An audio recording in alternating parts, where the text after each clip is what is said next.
Superior texts have strong storytelling capabilities. Through the implementation of effective techniques and descriptive language, an author is able to offer a reflection on human experiences that are both deeply personal and shared.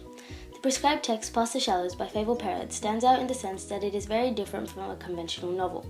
Parrot establishes a distinct setting from the very first episode, and throughout the novel she scatters recurring motifs and techniques that enhance the novel's readability.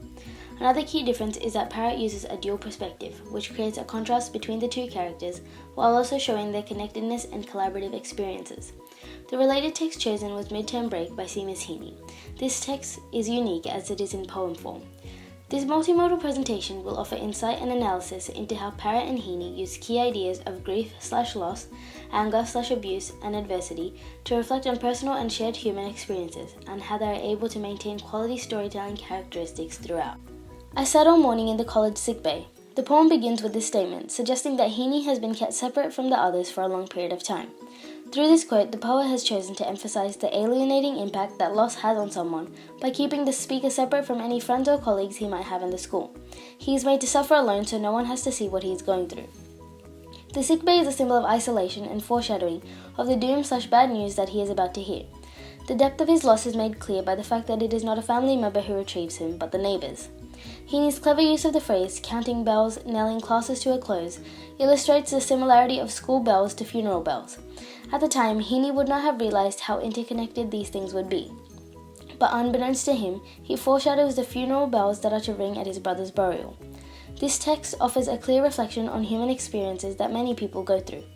While Heaney presents the poem in a first-person perspective, he also includes the emotions and experiences of the people closest to him, hence demonstrating that human experiences are both deeply personal and shared.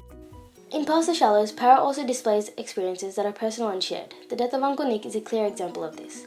While each individual boy had a great relationship with Uncle Nick, they all saw a collective sense of love and comfort in him.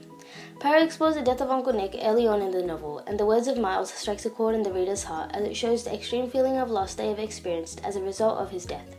And they never found him, not one bit, not his beanie, not his boots, nor his bones. This quote uses truncated sentences. By implementing this technique, Parrot has created a feeling of tension and an unsettling notion within the reader's mind. She also uses a tricolon within the quote, making it feel unique and special. Tricolon creates contrast within a novel since it differs from the normal layout of the novel. Due to the implementation of this technique, the quote stands out, possibly suggesting that there could be a deeper meaning behind Nick's death. Therefore, it is evident that both Heaney and Parrot are successful in creating texts that offer a reflection on human experiences both deeply personal and shared, and they are able to do this through their extraordinary storytelling capabilities. Anger and abuse are two ideas that are interconnected and both have significant importance in the two texts. There are different levels of anger in one's life, and there are many ways to express one's anger. In Midterm Break, the anger comes from a place of love, whereas in Past the Shallows, the anger that is expressed comes from true resentment and hatred. The predominant idea in Heaney's text is sorrow, however other emotions linger here and there. Anger is one of them. Heaney's mother is at a loss for words and possibly has drained herself of tears to the point where all she can do is sigh. Heaney states his mother held my hand in hers and coughed out angry tearless sighs. This implies that his mother could possibly have been angry at herself or someone else for not being responsible for the child, which is why she sighs with anger. While the anger evident in this text is very minimal and subtle, it still definitely has an impact on the reader, suggesting that the loss is too shocking for meaningful words.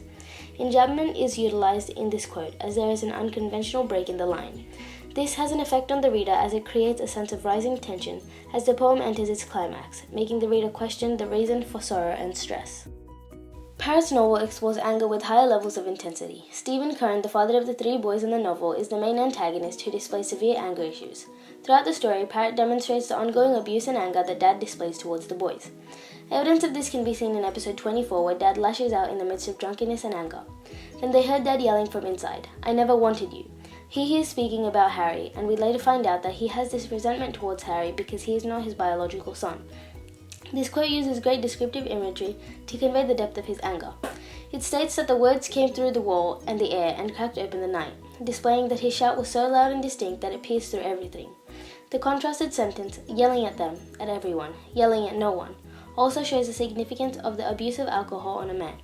It is implied that while Dad was not speaking to anyone specifically, he was indistinctly speaking to everyone. Here the unfortunate impacts of alcohol on mental health can be seen. Hence, it is evident that through the involvement of emotions such as anger, both Heaney and Parrott are able to demonstrate the various forms of anger and how it impacts people through their individual and shared experiences of anger. The third and most predominant theme in both texts is adversity. In Midterm Break, Heaney scatters adversity all throughout, but especially towards the end. Snowdrops and candles soothe the bedside, paler now. He displays adversity by showing the individual and shared experience of childhood death in this text. In the sixth stanza, symbolism is used. Snowdrops represent life and innocence, while candles symbolize funeral rites and death. Contrast is also used when Heaney says, paler now. This seems to hang at the end of the verse and implies the contrast between a living Christopher, his brother, compared to a dead one. These techniques emphasize the effect that adversity has on individuals, and Heaney displays effective storytelling capabilities that both engage the audience and create a sense of sorrow in the text. In Past the Shallows, the boys experience a range of forms of adversity, including the loss of the maternal figure. In Parrott's book, memory is a recurring motif that serves as a means of reflection on the significant adversity that shapes her characters and their growth, like they had been after she died, for months and months, fresh lilies on the tree. The death of the mother is a motif throughout the text. The use of they as a collective pronoun also speaks to collective/shared human experiences. The fact that all the boys experience the death of the mother and have to work through it is an example of collective adversity. For months and months, the use of the conjunctive elongates the syntax, and the repetition of months shows that this is an ongoing challenge or form of adversity that the boys have to encounter. The imagery of fresh lilies on the tree. One could argue that the fresh lilies' ionic nature could speak to a symbol of the mother, carried as a memory to get through adversity. Hence, through this quote and its techniques, Parrott shows how individual and collective experiences shape people. Ultimately, Heaney's poetic form and Parrott's non-linear, episodic writing aid in engaging the audience and making them sympathize with the characters in the text.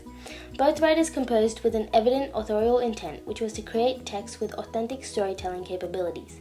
Heaney and Parrott also have successfully positioned the audience in relation to the shared and personal experiences within the text. Therefore, it is evident that although texts are different, they still offer a reflection on human experiences, both deeply personal and shared.